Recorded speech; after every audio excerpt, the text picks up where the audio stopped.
really looked at everything from all the previous games and really wanted to see where we could improve each thing.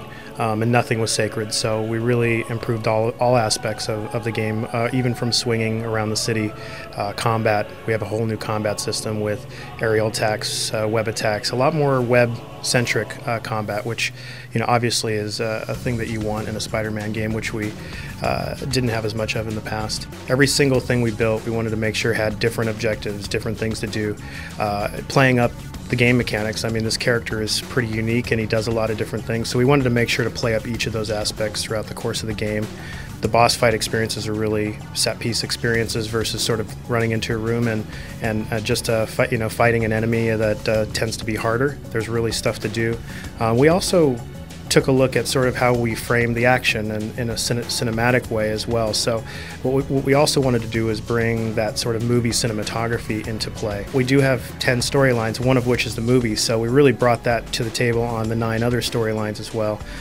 There's quite a lot of game there. I think the ones we're talking about right now are the Lizard and Scorpion, and there's a handful of others that I'm sure you guys will see. We didn't really take away the physics feeling and the feeling that you're really whipping around corners, but what we did was we added the visual feel to it as well. So we have the camera that moves around just slightly to give you that really whipping feel as you come around corners. It's not as fixed, and what that allows us is a lot of movement on the screen and really that sort of robust, like when Spider-Man launches himself into the air and he does that big sweeping arms back, you really feel that the camera's sort of involved in that process too.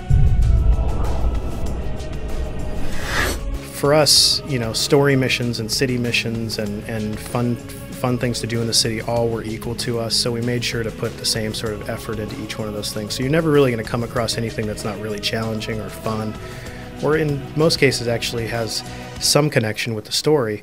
So it's kind of a neat experience, and it's a little bit different than what we've done in the past. We actually control the Goblin on the CE version with the 6-axis, as well as the regular version.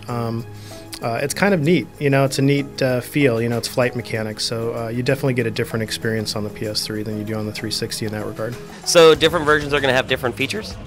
In respect to the PS3 CE, the Collector's Edition, you get to play as Goblin. How much Goblin content is there in the PS3 version? There's really quite a bit, actually. We built it with the intent of having a full play experience for players after they've gotten to that point. When it comes to achievements, we really spread it across. There's some fun, easy ones that you can do. There's some really difficult and challenging ones to do, and then there's the things that you would think were more traditional, like finishing story arcs and things like that. What do you say to those fans to convince them to buy Spider-Man 3? Well, this is the biggest Spider-Man game we've ever made. I don't know what I was thinking, but it is, and I think they're really going to be excited because I think we've tied more closely to the movie than ever before in a game aspect, and we have more storylines than ever before. It's the biggest Manhattan we've ever created, and I think we really took the time to make sure that each experience was unique and a fun time for the players. So I'm really excited to get this into people's hands and see what they think. In stores, day and date with the movie, May 4th. Well, thanks so much for talking to us. No problem. Thank you.